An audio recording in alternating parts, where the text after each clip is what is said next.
Hello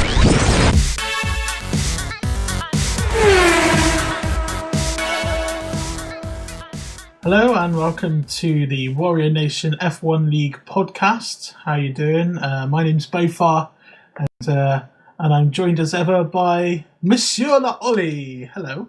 Hello. You like my French? It's good, isn't it? Yeah, do you want to speak to Samuel about your French? Really? Does Samuel know French? He's just done a French exam. Ah. Well, it's a good time to bring him into the conversation. Hello, Fire Samuel. Hello. Bonjour. Bonjour. Excellent pronunciation there.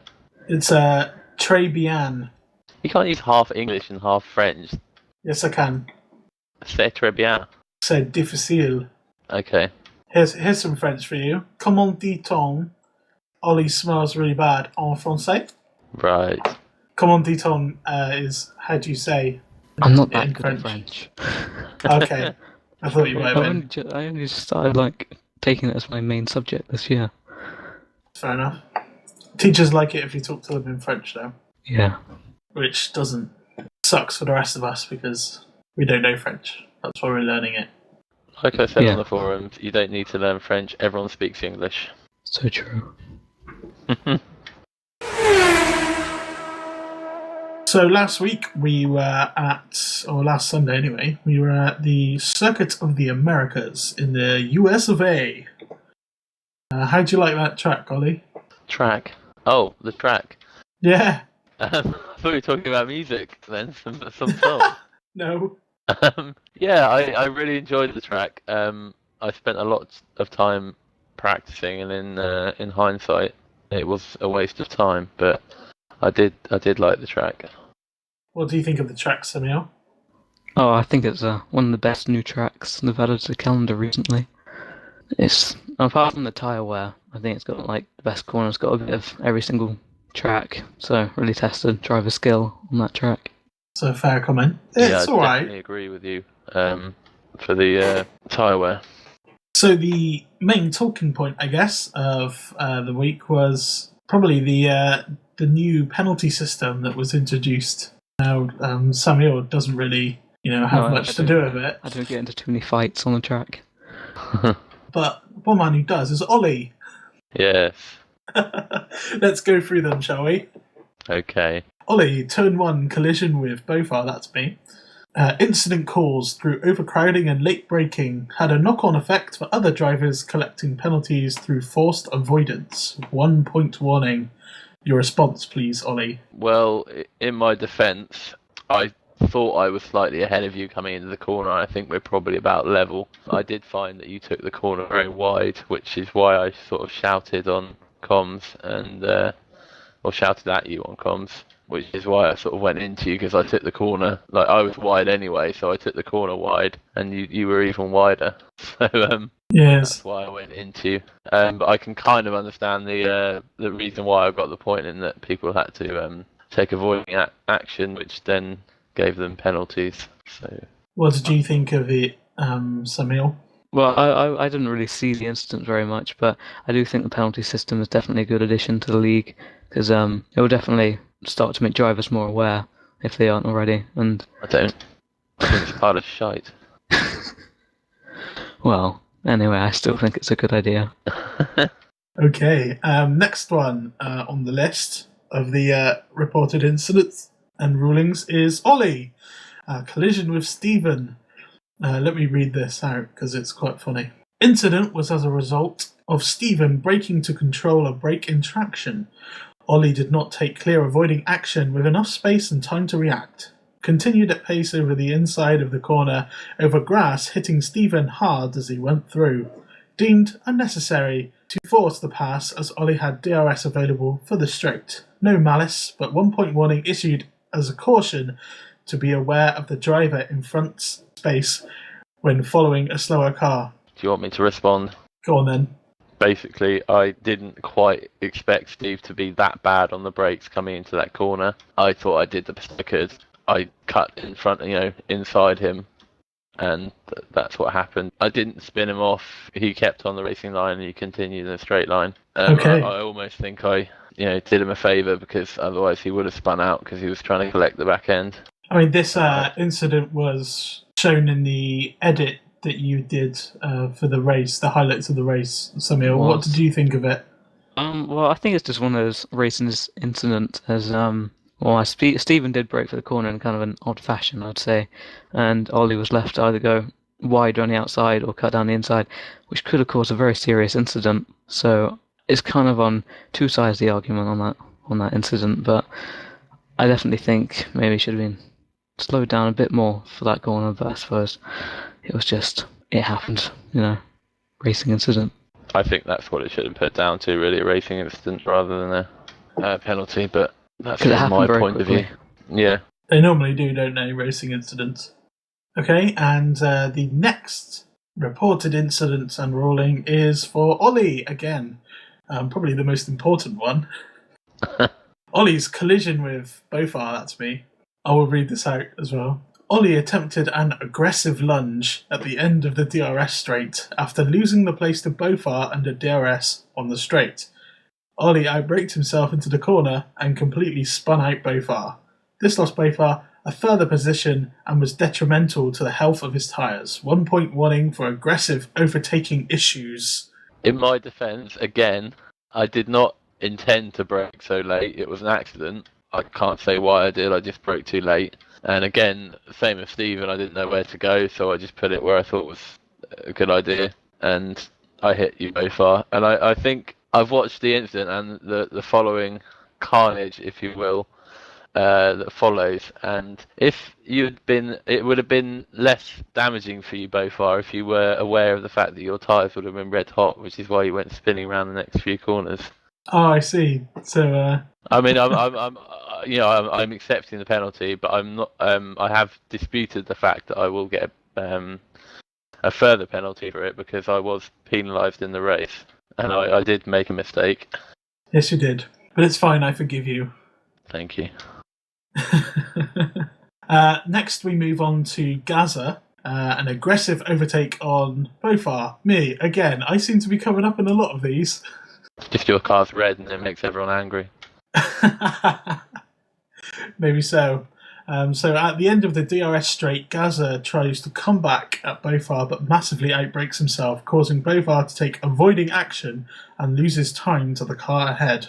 Basically, I passed him on the DRS straight and he outbraked himself, and then in the series of corners, which corner, I don't know what the corner number is exactly, but it's on the hairpin. So if you're at the end of the DRS straight, that's a hairpin, and then it goes for a series of other corners, and then there's another hairpin. It basically clouted me, and it wasn't very nice. It was quite aggressive, wasn't it? Yeah, it was. I did look at that again, and it was pretty aggressive. So Gaza receives a 1 point warning and a point added to his licence. What did you make of the incident, Samuel? Well, I didn't actually see it. Well, I can't recall seeing that one. But I think you're referring to corners 12, 13, 14, and 15. If my memory serves me correctly. Probably not. But, no, I didn't really see this incident, so I can't really comment on it. And the last one is bowfar. That's me. I had an appeal lodged against me or someone. Pass on V3 into DRS straight. Stewart's ruling is the pass was clean and the pass was ongoing into the corner due to weak braking from V3. No points issues. Claim denied. Denied! Going back to my incident with Steve, his corner, he was weak braking into his corner. Yeah, because I touched him, I got a penalty. But anyway, enjoy your moment. You're a little bit sour, aren't you? A little bit. Okay, so we come to Banter of the Week now. Now, I was struggling to find a clip, as you'll probably know after listening to this one. So this is our Banter of the Week clip. Hello? Oh, fuck it. Stop bowfar! I just lost the front wing. Stop talking to me. Fuck's sake. And Nelson Award goes to... So what happened was I was talking to Ollie. I don't know what I was saying because I can't hear my own voice in my recording. And because I talked to him, he span. Pretty much, yeah. Why do you have such a problem with people talking to you? I can't concentrate on these things at once. I'm not a woman like her. Yeah. It must be funny for you, Samil, listening to us mess each other's races up from the front. Well, I don't really know when you go on about the racing, which happens back on the back of the field. I don't really know much about it. And then Just you hear still into it. have no idea what's going on about it, even though you get access to all of our footage and edit it together. Yeah, that's just. Well, I just skip a bit of it, get some few clips, put it together. Right, so the race finished as follows. Tuppers finished first again. You can't get a bit boring, like Vettel winning the championship 3 years in a row. He's looking good for Brazil as well, apparently.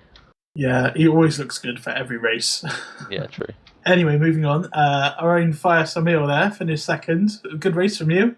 Yeah, it was really good. It was an eventful ending, I should say, with Shiraz. Yeah, you guys finished fairly close. Was it a hard-fought battle? Well, I believe he was on a two-stop strategy, and near enough to the end of the race, my tyres were ruby red, as some of you would say.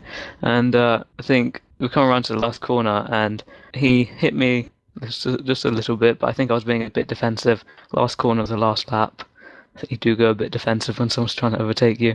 But so he hit me, I went a bit wide, and I think he slowed down and gave me the second place after that 'cause he knew he'd hit me. But just good sportsmanship. Rounding out the podium, we had Shiraz, and then we had Cuban fourth, Josh fifth, sixth was Okta, seventh was Kerr, eighth Ferrari fan, ninth Finbot, and then it would have been Ollie in 10th, but he had a 30-second penalty, so it's Got Stephen stitched up. stitched up. Just don't be bitter forever. So that rounds out the results. I finished massively down the order. And Gaza was the only one not to finish, as I think he rage quit halfway through the race. I don't know what happened to Gaza. No one knows what happens to Gaza. He keeps to himself and doesn't talk. He does. Okay, would you like to give us the season standings at the moment? Oh, it'd be my absolute pleasure. The top spot, as it cannot change now, because Tuppers has won, is still Tuppers. But in second we have Cube 623 with 235 points, and Shiraz just right on his back with 222. That actual second place against Fire Samil would have probably him a lot, but the gentleman gave it up. And Josh and Fire Samil are fighting for fourth, I believe. What is Josh on? I need my glasses. Josh is on 200 points, and Samuel's on 180, so it's 20 points in it. Do you reckon you can topple Josh before the end of the season, Samuel? Possibly. It depends if he finishes the same as he did in Abu Dhabi with a couple of penalties and maybe an incident with one or two of you. But I definitely think 2 races to go should be possible if I come second, third on the podium, because we all know who's going to come first. That'd be me. Of course. Yeah, and the fight for 8th is hotting up a little bit, isn't it? It's Kerr. It is indeed. Finbot is currently in that position, but Stephen and Finbot have been fighting very hard over the past few races, so it still really is anybody's frickin' game. So normally at this time in the podcast we would be previewing the next race, but before we do that we're going to have a look at something that's on the website. It's warriornation.net, and we have our end of season awards that have had much deliberation about them, but they have been released and voting is now. So people who are in the league who are listening to this, make sure you go onto the end of season awards thread and cast your votes. And we'll just go through them now, and the winner of these awards will be actually announced on this podcast, in a few weeks' time. So now is the time to get voting for who you think should be receiving them. Ollie, do you want to go through them? I can do, yeah. The first one is the Ayrton Senna Award, which is for the driver who celebrates his ability to defend his position and goes to the driver who's equally and fairly is able to do it. Second award is the Damon Hill Award. The award goes to the driver who, like Damon, is a firm driver but shows gentlemanly qualities on track. Not you, then. Not me, no. Apparently not. There's the Fernando Alonso Award. This award goes to the driver who, despite all the odds, managed to pop up out of nowhere and collect a good haul of points. The Nelson Piquet Awards, which is probably Nelson Piquet Jr. Award goes to the driver who was able to find the wall, basically, on any track. It could be a number of people, couldn't it? It could be. I think I'm in the running for that one. The next award is the Nigel Mansell Award. The award is awarded to the driver who manages to bemoan his luck or equipment more often than anyone else. I think I'm in prime position for that. I don't know. I'm thinking Steve, actually. He does tend to complain about that cage from an awful lot. I think it's just him complaining. Yeah. The next award is the Michael Schumacher Award.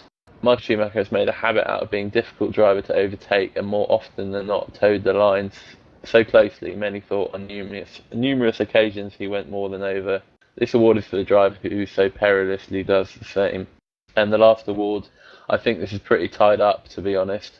Murray Walker Award for the driver on Mike Chat who makes that one comment that resonates with everyone. Milkgate. Milkgate. That's what it's been dubbed. Yeah. What did you... that was the first episode we ever did, and that was the Banter of the Week. What did you make of it, Samuel? As you were racing around the track and you heard Josh say, I'm going to milk you. You do have a little laugh to yourself, and you might get out of the zone when you're racing.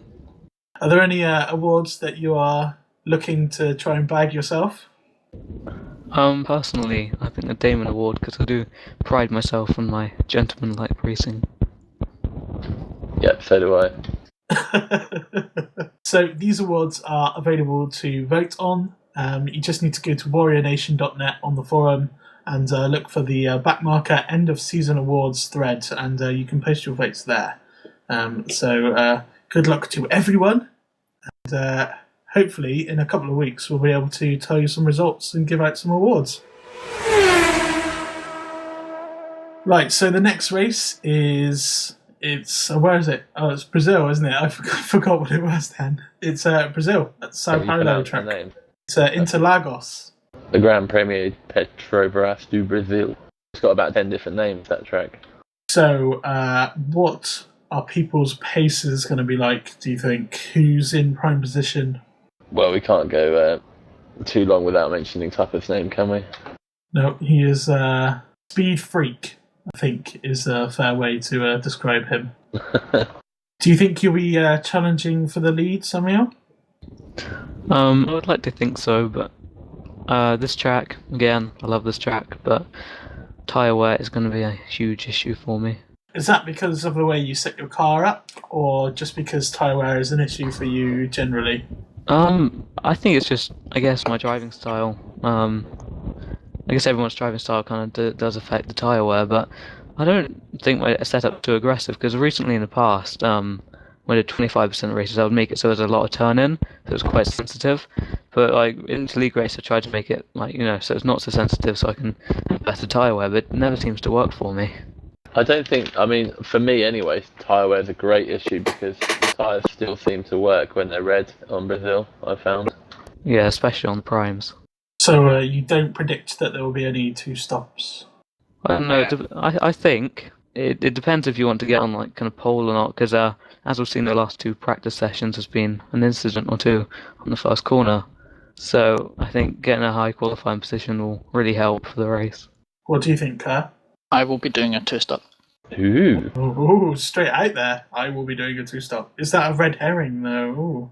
No, I will be. The past two races I've been doing two stops and I've enjoyed it, so it gives me more time to drink, just check my phone.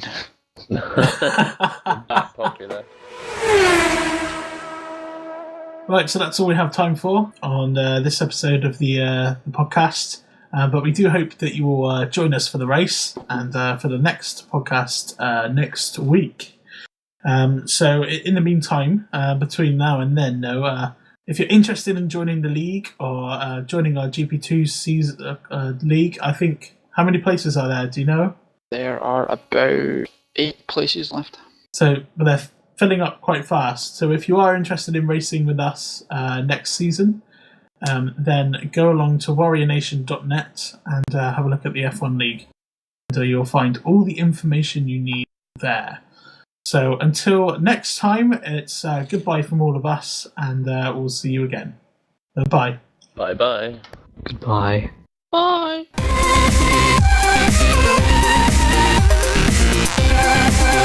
Bye.